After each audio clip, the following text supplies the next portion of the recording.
Okay, dah. Hey, hi guys. Selamat pagi. Assalamualaikum. Salam hormat kepada semua sahabat-sahabat. Okey.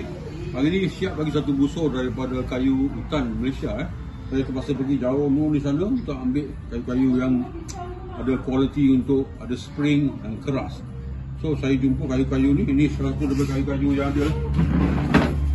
Ini kayu-kayu ni. Ini semua ni. Ini kayu yang yang agak berat So dah banyak ada saya buat, alhamdulillah.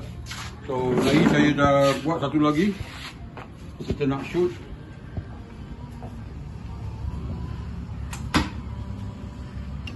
Okay.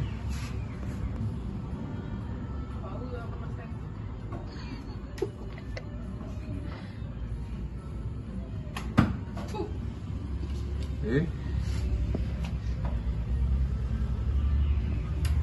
Ini hanyalah busur tradisional, hanya daripada kayu saja. Tak ada buat daripada plastik, fiberglass, tak nak. Saya buat daripada busur kayu hutan saja. Dengan yang buat dengan ni saja.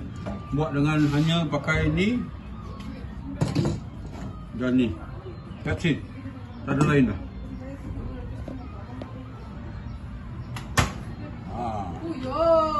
Mak, sana tu.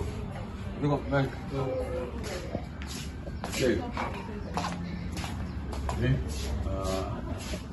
Bidikan daripada busur ni. Ini kita gunakan untuk latihan-latihan untuk sihatkan badan. Satu hari sejam, 2 jam.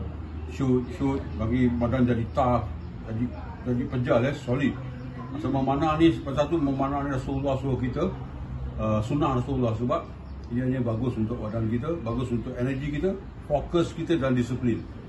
Okey, siapa nak memanah, siapa nak busur asal dari Piron, buatan tangan saya, dipersilakan order. Okey, thank you.